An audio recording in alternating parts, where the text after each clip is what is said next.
नमस्कार दोस्तों, कैसे हो आप सब। उम्मीद करता हूँ बहुत ही अच्छे होंगे। दोस्तों, आज की इस वीडियो में मैं आपको संज्ञा के बारे में पूरी जानकारी दूंगा। संज्ञा क्या होती है, उसके कितने प्रकार होते हैं, आज की इस वीडियो में बताने वाले हैं। तो वीडियो को पूरा लास्ट तक ध्यान से जरूर देखना। अगर आप हमारे चैनल पर नए हैं तो हमारे इस चैनल को सब्सक्राइब कर लीजिए ताकि हम वीडियो अपलोड करें तो आपको नोटिफिकेशन मिल जाए। चलिए आज की लिस्टेड वीडियो को कर लेते हैं स्टार्ट। देखिए संज्ञा क्या होती है। देखिए व्युत्पत्ति के आधार पर संज्ञा होती है 5 प्रकार के। अर्थ के आधार पर होती है संज्ञा 5 प्रकार की। सामान्य रूप से संज्ञा 5 प्रकार की होती है। लेकिन अब अगर आपका एग्जाम में प्रश्न आ जाए, जैसे देखिए अगर आ जाए व्युत्पत्ति के आधार पर संज्ञा कितने प्रकार की होती है तो आप आंसर लगाएंगे 5। आ जाए अर्थ के आधार पर संज्ञा कितने प्रकार की होती है तो आप आंसर लगाएंगे 5। इसी प्रकार अगर आ जाए सामान्य रूप से संज्ञा कितने प्रकार की होती है तो भी आप आंसर 5 ही लगाएंगे। लेकिन अब जो है संज्ञा के प्रकार 3। आधुनिक हिंदी के आधार पर संज्ञा की बात करें तो उसके प्रकार होते हैं 3 और आज हम इन्हीं 3 प्रकारों के बारे में बात करने वाले हैं। तो सबसे पहले देखिए संज्ञा की परिभाषा। संज्ञा की परिभाषा क्या होती है। किसी व्यक्ति, वस्तु अथवा स्थान तथा भाव के नाम को संज्ञा कहते हैं। आप सब लोगों ने बचपन में ये परिभाषा जरूर पढ़ी होगी, मतलब सभी ने एक पढ़ी होती है। देखिए 6 से लेके 8 तक 12 तक यही परिभाषा रटाई जाती है, यही परिभाषा सिखाई जाती है। लेकिन इसमें देखिए क्या क्या है। किसी व्यक्ति, वस्तु तथा स्थान, किसी व्यक्ति, वस्तु, स्थान तथा भाव के नाम को संज्ञा कहते हैं। आप सभी ने यही वाली परिभाषा पढ़ी होगी। लेकिन मैं कहता हूँ ब्रह्मांड में जो चीज़ है वो सब संज्ञा है। ब्रह्मांड में जो भी चीज़ आप देख रहे हैं वो क्या है, सब संज्ञा है। देखिए और में मैंने एक परिभाषा लिखी है, देखिए आपके लिए। ब्रह्मांड में, देखिए ब्रह्मांड की स्पेलिंग गलत, आप उस पर मत जाइए। देखिए ब्रह्मांड में जो भी चीज़ अस्तित्व में है वह सब संज्ञा है। जो भी चीज़ अस्तित्व में, आप जो भी चीज़ देख रहे हैं, पेन, किताब, पेन, पेंसिल, किसी का नाम, किसी भी चीज़ में बोल रहा हूँ ना, किसी भी चीज़, कोई भी चीज़ आप देख रहे हैं अस्तित्व में जो है वो सब क्या है, हमारी संज्ञा है। और देखिए एक परिभाषा आपके लिए और लिखिए ताकि आप बिल्कुल भी कंफ्यूज ना हो। देखिए अगली परिभाषा हमारी क्या कहती है। जो भी चीज़ें आंखों से दिखाई देती हैं या जिनको महसूस कर लिया जाता है वो संज्ञा कहलाती है। देखिए कितनी बढ़िया बात लिखी है। जो भी चीजें आंखों से दिखाई देती हैं या जिनको महसूस किया जाता है वो संज्ञा कहलाती है। आगे परिभाषा देखिए एक और हमने लिखी है। देखिए परिभाषा, अगली परिभाषा क्या है। कोई भी नाम एक संज्ञा शब्द होता है। जैसे मेरा नाम, आपका नाम क्या होता है, एक संज्ञा शब्द। किसी का भी आप नाम ले लीजिए, राम, सीता, किसी का भी नाम ले लीजिए, वो सब क्या होती है, संज्ञा होती है। अब बात कर ले रहे हैं संज्ञा के प्रकार के बारे में। आई होप गाइस आपको इतनी बातें समझ में आ गई होगी कि संज्ञा की परिभाषा क्या होती है। जो नई परिभाषा अभी हमने बताई थी वो भी आप नोट कर लीजिए। आपकी सभी कॉम्पिटिटिव एग्जाम के लिए बहुत ही ज़्यादा इंपॉर्टेंट होती है। देखिए अब देखिए हम बात कर रहे हैं संज्ञा के प्रकार के बारे में। संज्ञा के प्रकार की बात करें तो आधुनिक हिंदी के आधार पर, जैसा कि मैंने बताया था, 3 प्रकार की संज्ञा होती है। सबसे पहला होता है व्यक्तिवाचक संज्ञा, जातिवाचक संज्ञा, भाववाचक संज्ञा। व्यक्तिवाचक को इंग्लिश में कहते हैं सिंगल, जातिवाचक कॉमन और भाववाचक जैसा कि आप जानते हैं फीलिंग, मतलब भाववाचक वो होता है। अब देखिए बात कर रहे हैं, देखिए जी की पॉइंट है, अभी मैं आपको पूरा नहीं बता रहा हूँ जी। की पॉइंट इनके बारे में मैं आपको डिटेल में भी बताऊंगा, तो वीडियो में बने रहिए। वीडियो का एक भी पार्ट को इसके मत कीजिए। देखिए मैं इसके बारे में पूरा डिटेल बताऊंगा। अभी जो की पॉइंट आपको दे रहा हूँ। अब देखिए जो कामता प्रसाद के अनुसार, कोई वैज्ञानिक होंगे या कोई राइटर है, इसमें तो राइटर ही होंगे एक्चुअली, हिंदी के राइटर थे कोई। कामता प्रसाद के अनुसार देखिए जातिवाचक को उन्होंने 2 भागों में डिवाइड किया। कौन कौन से 2 भाग हैं। एक होता है द्रव्यवाचक और दूसरा होता है समूहवाचक। चलिए देर ना करते हुए अब देख लेते हैं व्यक्तिवाचक क्या होता है, व्यक्तिवाचक की किस प्रकार की संज्ञा। देखिए व्यक्तिवाचक के बारे में पूरी जानकारी देखिए प्रश्न में लिखा है। देखिए लिखा है किसी व्यक्ति, वस्तु, स्थान के खास नाम को व्यक्तिवाचक संज्ञा कहते हैं। और में देखिए एक मैंने परिभाषा लिखी है, मोस्ट इंपोर्टेंट परिभाषा और वाली। देखिए किसी व्यक्ति, वस्तु, स्थान का नाम एक वचन में प्रयोग होना ही व्यक्तिवाचक कहलाता है। मोस्ट इंपोर्टेंट बात है। देखिए किसी भी व्यक्ति, वस्तु का नाम, किसी भी व्यक्ति, वस्तु या स्थान का नाम एक वचन में प्रयोग होना ही व्यक्तिवाचक कहलाता है। अभी आपके समझ में नहीं आएगा। देखिए जब मैं इसके उदाहरण दूंगा तो आपको बहुत ही अच्छे से समझ में आ जाएगा। देखिए उदाहरण की तरफ चलते हैं। देखिए एग्जाम्पल हमने लिया है। देखिए जैसे राम हो गया, आगरा हो गया, पीलीभीत हो गया, जलज हो गया, दैनिक जागरण हो गया। मतलब यहाँ पर देखिए किसी का नाम हो सकता है, शहर का या सिटी का नाम हो सकता है। देखिए जलज आपको पता है कमल का पर्यायवाची है। दैनिक जागरण हिमालय एक पर्वत होता है। देखिए 15 अगस्त 1947, मतलब एक्चुअली मैंने ये एग्जाम्पल लिया, मतलब एक डेट भी हो सकती है। एक डेट भी क्या हो सकती है, व्यक्तिवाचक हो सकती है, एक वचन में होती है। देखिए विजडम हो सकता है, मंगल हो सकता है, गंगा नदी हो सकता है, ताजमहल हो सकता है। विजडम का मतलब आप सभी को पता है बुद्धिमान। देखिए अब देखिए जो मैंने रेड कलर से लिखा है, रेड पेन से लिखा है, वो बहुत ज़्यादा इंपॉर्टेंट। जैसे ये तो मैंने अभी आपको की पॉइंट दे दिए क्या क्या हो सकता है। अब देखिए शॉर्ट फॉर्म में कैसे आप करेंगे। जैसे देखिए व्यक्तियों का नाम हो सकता है, ठीक है, व्यक्तियों का नाम हो सकता है आपका व्यक्तिवाचक में किसी भी व्यक्ति का नाम हो, मेरा हो आपका हो, क्या हो सकता है यहाँ पर, वो होता है हमारा व्यक्तिवाचक। देखिए ग्रंथों के नाम हो, त्योहारों के नाम हो, नदियों के नाम हो, ग्रहों के नाम हो, समाचार पत्रों के नाम हो, ऐतिहासिक घटनाओं के नाम हो, नगरों के नाम हो, दिनों के नाम हो, दिशाओं के नाम हो, सड़कों के नाम हो आदि। मतलब बहुत सारे अभी रह गए जो मैं यहाँ पर लिखना संभव नहीं हो पाएगा, इसलिए मैंने आपको जो मोस्ट इंपोर्टेंट चीज़ें थी वो देखिए यहाँ पर आपको बता दी। अब देखिए बात कर ले रहे हैं। देखिए जातिवाचक, देखिए आप एक देखिए इंपॉर्टेंट फिर से परिभाषा देखिए जातिवाचक के निकल के आइए। देखिए सॉरी व्यक्तिवाचक देखिए हमारा यहाँ पर समाप्त हो चुका है। अब बात करने वाले हैं जातिवाचक के बारे में। जातिवाचक संज्ञा क्या होती है, जैसा मैंने अभी व्यक्तिवाचक समझाया इजी तरीके से, वैसा ही जातिवाचक समझेंगे आप। देर नहीं लगेगी, आप जिंदगी भर नहीं भूलेंगे, बस आप वीडियो को लास्ट तक देखते रहना। देखिए जातिवाचक किसी व्यक्ति, वस्तु, स्थान में से किसी खास के लिए ना कहकर बल्कि उसकी जाति के लिए कहा जाए तो जातिवाचक संज्ञा कहलाती है। देखिए जब आप इसके उदाहरण देखेंगे तो आपको बहुत अच्छे से समझ में आएगा। देखिए जैसे देखिए लड़का, आदमी, शहर, देश। अब देखिए यहाँ पर क्या जो आपको सोचने की बात है वो देखिए क्या है, यहाँ पर लिखा है किसी व्यक्ति, वस्तु अथवा स्थान में किसी खास के लिए ना कहकर, जैसे किसी का नाम नहीं बोलेगा बस बल्कि उसकी जाति के लिए। जैसे एक लड़का, जैसे मैंने राम बोल दिया, राम तो हमारा हो जाएगा देखिए व्यक्तिवाचक, लेकिन मैंने लड़का यहाँ पर बोल दिया। लड़का शब्द जब मैंने कह दिया तो यहाँ पर क्या हो जाएगा, जातिवाचक हो जाएगा। क्यों? क्योंकि मैंने उसका नाम नहीं लिया बल्कि उसकी जाति बताई कि क्या है, वो लड़का है। इसी प्रकार देखिए यहाँ पर आदमी भी एक जातिवाचक है। शहर हो सकता है, जैसे मैंने अभी ऊपर देखिए आपको आगरा बताया था, यहाँ पर देखिए मैंने जैसे यहाँ पर आपको आगरा बताया था संज्ञा में, लेकिन मैंने देखिए जातिवाचक में क्या करा है, नाम को छुपा लिया है। क्या करा, नाम को छुपा लिया है। डायरेक्ट मैंने बोल दिया शहर, देश, गांव, प्रदेश, नदी, हलवाई, पर्वत, जी क्या है, सब जातिवाचक संज्ञा हो जाएंगी। देखिए चलिए अगले बढ़ते हैं। देखिए जैसा कि अभी मैंने की पॉइंट में लिखवाया था, जो हमारी जातिवाचक संज्ञा होती है वो कामता प्रसाद एक राइटर थे जिन्होंने जातिवाचक को 2 भागों में डिवाइड किया। सबसे पहला होता है द्रव्यवाचक, दूसरा होता है समूहवाचक। जैसे देखिए मैंने एक शब्द लिखा बाजार शब्द संज्ञा का उदाहरण है। इनमें से कौन सी संज्ञा होगी, द्रव्यवाचक होगी या समूहवाचक होगी? बाजार शब्द।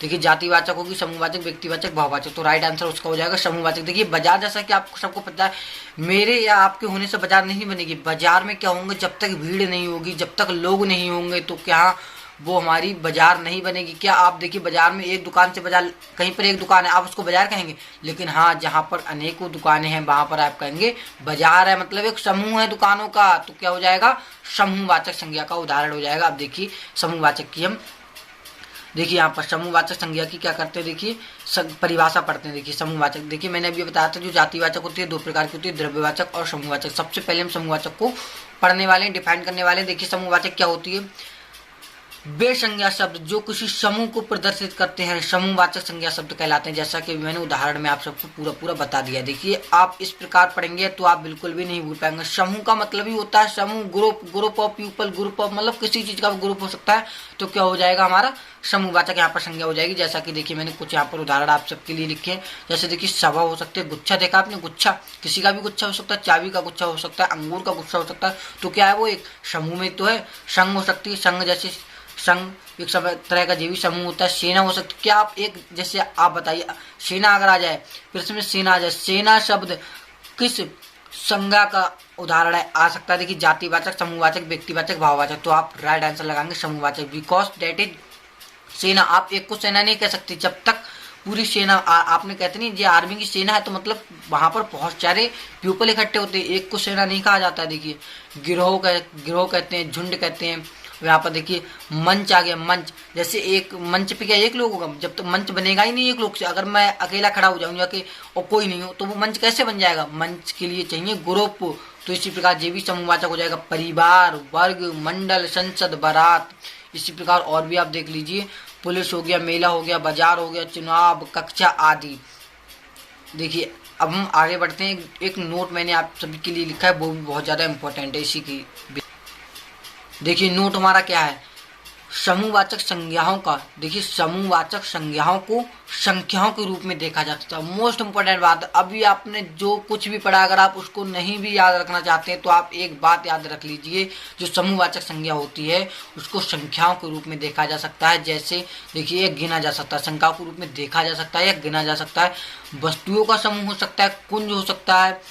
देखिए और क्या हो सकता है, देखिए वस्तुओं का समूह को हम क्या कहते हैं, कुंज भी कहते हैं और धौत भी कहते हैं। अब देखिए बात करने वाले हैं हम द्रव्यवाचक संज्ञा की। हमने जातिवाचक संज्ञा के दो प्रकार होते हैं, जैसा कि मैंने बताया था, एक होता है द्रव्यवाचक और एक होता है समूहवाचक। समूहवाचक को मैंने पूरी तरीके से आपको बता दिया, आई होप आप समझ चुके होंगे। अब बात कर रहे हैं द्रव्यवाचक संज्ञा के बारे में। द्रव्यवाचक संज्ञा क्या होती है, देखिए जिन संज्ञा शब्दों को मापा, देखिए द्रव्य का मतलब ही है, द्रव्य का मतलब तोलना या मापा, आप नाम से ध्यान रख सकते हैं। देखिए जिन संज्ञा शब्दों को मापा व तोला जाए, गिना नहीं जाए, द्रव्यवाचक संज्ञा कहलाती है। जस्ट अपोजिट, समूहवाचक में क्या कर रहे थे हम, गिन सकते थे उनको, संख्याओं को देखा जा सकता है, लेकिन इसमें क्या करा जा सकता है, मापा जाता है, तोला जाता है, लेकिन गिना नहीं जाता है।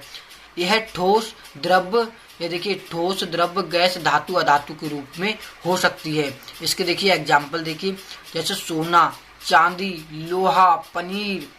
मैंने यहाँ पर देखिए उदाहरण लिखे, जैसे देखिए कुर्सी है तो कुर्सी नहीं होगा, टमाटर है टमाटर भी नहीं होगा, देखिए टमाटर भी नहीं होगा क्योंकि टमाटर एक प्रॉपर सब्जी का नाम है, तो वो जातिवाचक यहाँ पर हमारी संज्ञा हो जाएगी। कपड़ा हो सकता है, यहाँ पर देखिए कुर्सी, आटा, शहद, चूना, पत्थर, ये सब क्या हो जाएंगे, हमारी द्रव्यवाचक संज्ञा हो जाएंगी। जिन पे मैंने कट लगाया वो द्रव्यवाचक संज्ञाएं नहीं होंगी, ताकि आप अच्छे से समझ सकें। अब देखिए आप कहेंगे टमाटर तोल के लेते हैं, लेकिन नहीं, टमाटर क्या देखिए टमाटर समूह में होता तो वो समूहवाचक संज्ञा हमारी हो जाएगी। देखिए जैसे इसी प्रकार कुर्सी भी हमारी क्या हो जाएगी, कुर्सी देखिए जातिवाचक संज्ञा हो जाएगी, कुर्सी क्या हो जाएगी, जातिवाचक संज्ञा हो जाएगी।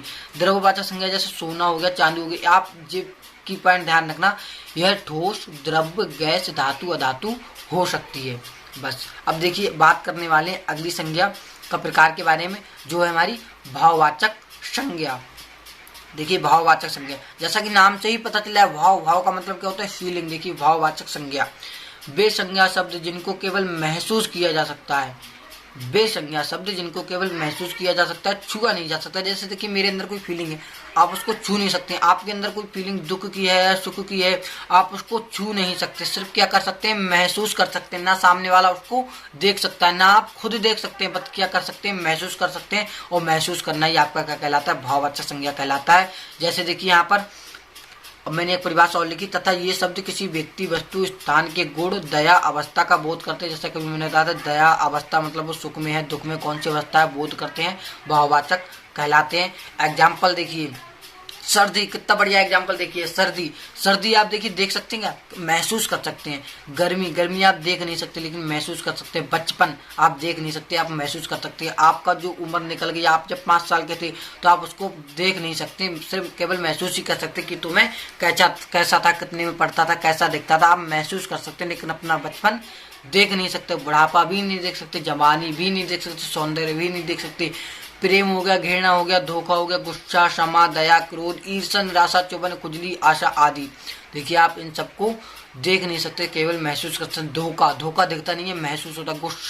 गुस्सा दिखता नहीं है, केवल महसूस होता है कि हाँ ये गुस्से में है। देखिए नोट में मैंने लिखा, देखिए भाववाचक संज्ञा की सीधी पहचान ये है कि उसका कोई आकार नहीं होता है। देखिए गुस्सा का कोई आकार होता है, बचपन का कोई आकार होता है, नहीं होता है ना। तो इसी प्रकार मैंने यहाँ पर एक बात लिखी है, भाववाचक संज्ञा की सीधी पहचान ये है कि उसका कोई आकार नहीं होता है। देखिए आगे देखिए भाववाचक संज्ञा का निर्माण, जातिवाचक संज्ञा, सर्वनाम। देखिए जो भाववाचक हमारी संज्ञा होती है उसका निर्माण भी कर सकते हैं हम। देखिए जातिवाचक संज्ञा से कर सकते हैं, सर्वनाम से भी कर सकते हैं, विशेषण से कर सकते हैं, क्रिया से कर सकते हैं, अव्यय से किया जा सकता है। किसका निर्माण, भाववाचक संज्ञा का निर्माण। अभी आपको बताऊंगा अभी किस प्रकार इसका निर्माण किया जाता है, तो वीडियो में बने रहिए, वीडियो को अभी स्किप मत कीजिए। देखिए अब देखिए यहाँ पर भाववाचक संज्ञा शब्दों को बनाने के लिए निम्न प्रत्ययों का यूज करते हैं। जैसे कि प्रत्ययों का भी यूज करते हैं, जैसे कि ता होगा, तो, पन से बचपन, आई मिठाई, आव, आपा, ई, ऊ, और देखिए क्या है जी, आशे, आबत, आहा, इक। जी क्या है हमारे प्रत्यय, मतलब प्रत्ययों का भी हम यूज कर सकते हैं भाववाचक संज्ञा बनाने के लिए। अब देखते हैं सबसे पहले भाववाचक संज्ञा का निर्माण, वो भी किससे, जातिवाचक से। देखिए जातिवाचक संज्ञा से भाववाचक संज्ञा। जातिवाचक में देखिए मैंने अभी बताया था, देखिए जातिवाचक में लड़का हो सकता है, बच्चा हो सकता है, नारी, पुरुष, गुरु, शिशु, नौकर, गरीब, अमीर, जिस सब की हमारी जातिवाचक संज्ञा जो उसकी जाति को बता रहा है। जैसे लड़का एक जाति को बता रहा है, बच्चा एक जाति है। अगर मैं इसका नाम, लड़के का नाम ले लेता, जैसे राम ले लेता, तो हमारा जातिवाचक नहीं होता, तो हमारा हो जाता वो व्यक्तिवाचक संज्ञा। अब देखिए जातिवाचक से भाववाचक किस प्रकार बनेगा। जैसे कि लड़का, लड़का से लड़कपन, बच्चा से बच्चेपन, नारी से नारित्व, पुरुष का पुरुषत्व, गुरु का गौरव, शिशु का शैशव, नौकर का देखिए क्या हो जाएगा नौकरी। देखिए नौकर, नौकर एक क्या हमारे जातिवाचक है कि हाँ वो नौकर है, वो उसकी जाति है, लेकिन नौकरी क्या हो जाएगा भाववाचक हो जाएगा। आप नौकरी के भाव में ही तो पढ़ रहे हैं कि खास हमारी नौकरी कभी ना कभी तो लगेगी, तो ये क्या है भाव है। मतलब अभी आपको पता नहीं है कि आपकी नौकरी लग भी सकती है, नहीं भी लग सकती, लेकिन जब आप मेहनत करेंगे दोस्तों तो आपकी जरूर लगेगी। तो देखिए नौकरी भी हमारी क्या हो जाएगी भाववाचक संज्ञा हो जाएगी। जैसे कि गरीब, गरीब तो एक जातिवाचक लेकिन उसकी गरीबी है। अच्छा गरीबी दिखती है, अब ये बताइए। देखिए गरीबी, गरीबी क्या है भाववाचक संज्ञा है। अमीर, अमीर देखिए जातिवाचक, और जो अमीरी हो जाएगी वो क्या हो जाएगी हमारी भाववाचक संज्ञा हो जाएगी। अब देखिए सर्वनाम से भाववाचक संज्ञा, सर्वनाम से भाववाचक संज्ञा। सर्वनाम जैसे क्या होता है मैं, तुम, वहाँ, आदि, अपना, आज, सब क्या होते हैं हमारे सर्वनाम होते हैं। देखिए जैसे अपना हो गया, आप हो गए, पराया हो गया, मम हो गया, निज हो गया, जी क्या है हमारी सर्वनाम है। सर्वनाम से भाववाचक देखिए किस प्रकार बनता है। सर्वनाम से भाववाचक देखिए किस प्रकार बनता है। देखिए अपना का क्या हो जाएगा अपनापन, आपका क्या हो जाएगा आपा, पराया का क्या हो जाएगा परायापन, मम का क्या हो जाएगा ममता। जैसे कि ममता क्या है भाव है, जैसे कहते नहीं ममता इसकी बड़ी सुंदर है माँ की ममता, तो देखिए क्या होता है भाव होता है हमारा, इसको हम देख नहीं सकते लेकिन महसूस कर सकते हैं। निज, निज का क्या हो जाएगा निजत्व, निजी। अब देखिए सर्वनाम से हमने देख लिया, अब बात करेंगे विशेषण से भाववाचक संज्ञा का निर्माण। अब देखिए यहाँ पर देखिए जैसे देखिए अच्छा का क्या हो जाएगा अच्छाई, बुरा का क्या हो जाएगा बुराई, सुंदर का क्या हो जाएगा सुंदर का सौंदर्य, सुंदरता। सुंदरता क्या है देखिए सुंदरता उसका एक भाववाचक है कि वो आदमी बड़ा सुंदर है। मतलब आप उसकी सुंदरता को दूसरे को बताएंगे तो किस प्रकार बताएंगे, मतलब एक भाव, एक फीलिंग के साथ बताएंगे, तभी क्या हो जाएगा वो भाववाचक संज्ञा हो जाएगा। लंबा का क्या हो जाएगा लंबाई, नीचा का नीचाई, वीर का वीरता, काला का कालापन, कालिया भी आप लिख सकते, सॉरी कालीमा भी आप लिख सकते हैं यहाँ पर। देखिए आलची, आलची का क्या हो देखिए आलची, आलची का क्या हो जाएगा आलस। देखिए आलची क्या हमारा विशेषण है कि वह आदमी आलसी है, तो उसकी ये विशेषता आलसी है, लेकिन भाववाचक में कहेंगे तो कहेंगे आलस इसके अंदर बहुत भरा हुआ है, तो ये क्या हो जाएगा हमारा भाववाचक हो जाएगा। अब देखिए जैसे कि मैंने अभी बताया था कुछ प्रत्यय से भी भाववाचक बना सकते हैं, मोस्टली पूछा नहीं जाता लेकिन उसको भी देख लीजिए, काफी इंपॉर्टेंट होते हैं भाववाचक प्रत्यय से भाववाचक संज्ञा बनाना।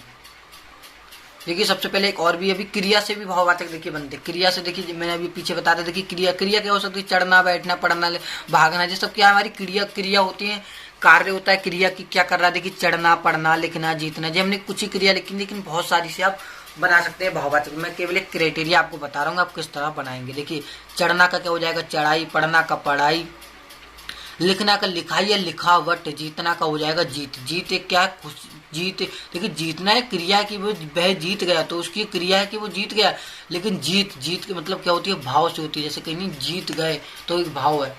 अब देखिए अव्यय से भी भाववाचक संज्ञा बनाई जा सकती है। अव्यय से देखिए अव्यय से देखिए अव्यय से भाववाचक संज्ञा, जैसे अव्यय क्या होते हैं जैसे दूर हो गया, समीप हो गया, निकट हो गया, बुद्धिमान हो गया, शाबाश हो गया, अधिक हो गया, भीतर हो गया।